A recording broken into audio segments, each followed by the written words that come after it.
Global happenings today. We communicate, we analyze global news. Stay tuned. Hello, beautiful people. Welcome to Global Happenings Today. Usually, there's a saying that there is no smoke without fire. All of a sudden, our Senate have seemed to find their voice, not just their voice, but also their right as a different independent arm of government, as they have decided for the first time to go against the executive, talking about the president. I do not know how this will play out, but it's quite an interesting one. In the moment, you're going to find out what that is they did, and that is making Nigerians to actually look in shock and in surprise. But before we go into the newspaper, I'd like you to subscribe to our channel by clicking on the red subscribe button. Beside it, you will see bell notification. Please go ahead, click on it to get notified as soon as we update our channel on YouTube. Well, as we speak, the president has subsequently sent a formal request to the National Assembly for it to delete the clause. Now, there is a bill that was recently passed, which is an Electoral Act, actually. Well, the president had actually sent a formal request that there's a clause there that he wasn't comfortable with, and a whole lot of persons around him, in and around him, also not comfortable with, which is disenfranchising 7 political appointees in the Electoral Act.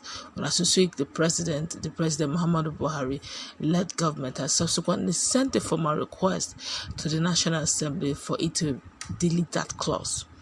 The Senate has rejected a request by the President Muhammad Buhari to amend Section 84, Subsection 2, Subsection 12 in the 2021 Electoral Act. The President Muhammad Buhari had on February 25th signed the Electoral Act Amendment Bill into law. During the signing, he criticized the section, which he said constitutes a disenfranchisement of 7 political office holders. Section 84, subsection 12, states that no political appointee at any level shall be a voting delegate or be voted for at a convention or congress of any political party for the purpose of the nomination of candidates for any election. The president subsequently sent a formal request to the National Assembly for it to delete that clause. But the lawmakers on Wednesday rejected the bill through a voice vote when it was tabled to be read a second time. Well, you could also recall that there was also even a court injunction to that effect. This is getting quite interesting. In a moment, we're going to give you the full details of what the injunction had read that even made the lawmakers to get very united. Was Section 84, subsection 12 of that bill, or that act rather, had instructed or has made it clear that it prevents political office holders from contesting for election from the party primary level without resigning. Now, the bill had scaled through the first reading on Tuesday, despite a court order barring the Senate from acting on it. The request was rejected after Senator Yahaya Abdullahi made the lead debate for the second reading of the bill on Wednesday. The politics going on. This is a one that shows favorism. But let's continue anyway. The request was rejected, and Senator Yahaya Abdullahi made the lead debate for second reading of the bill on Wednesday. Senators kicked against it and voted no when put to voice note by the President of the Senate, Ahmad Lawal. That's to tell you that this is getting very interesting. Now the question is, why are they all of a sudden realizing that they have actually the power to, they're independent? Yes, they are interwoven, but they're independent and no court. Yes, judiciary have the strength, legislatures who make the law have the strength, the executive have the strength, but you don't keep bending, selling your own powers to the executive. The question is, what changed? Why is it that few hours, or should I call it 9 minutes, 11th hour of this whole tenure? Because usually they will always do the 8 years tenure. The 8 year for 4 years, 2 terms, with 2 tenures, which is 8 years. Why is it that it's their 9 minutes, the 11th hour of their tenure, they now realize that they are actually senators?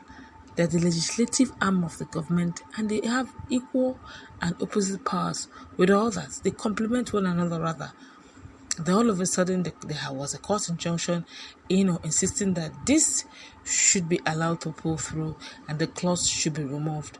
And all of a sudden, they realized, why should judiciary begin to act or stop them from making laws in the chamber?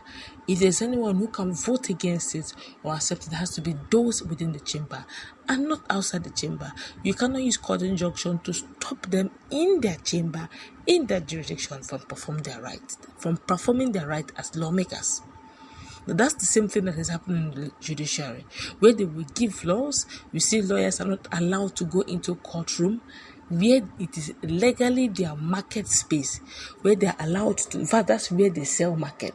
That's the lawyers. That's the whole essence of the law, lawyers and all that. It's just to go to the courtroom and also to do the necessary things. But eventually, you hear things like, you're not permitted to enter the courtroom. A typical example of Mazen and Kano's case, where they begin to, fine-tune how many lawyers that should enter. You begin to wonder, why is executive arm, which is also the likes of the DSS, the police, and the rest, why are they, reducing or teaching the judiciary what to do? And the judiciary have been calm about it. Sometimes Nyako will give orders and the DSS will not obey them, openly showing that they have little or no regard for the judiciary arm. Now, all of a sudden, was before, in fact, all Nigerians basically call this Senate stamp. they call them executive stamp. What they do is, whatever they say, yes, sir. Whatever they say, yes, sir. They don't even say no, just like the days of Bukola Saraki, where when it gets to the to the chamber, they begin to dialogue, to debate on it. The nays will come, the yeas will come. Eventually, in one body, in one accord, they will agree eventually how to push the country forward, checking the excesses of the executive. But this is not the case in this particular dispensation, in this particular government. And it's really surprising. All of a sudden, they are rising up.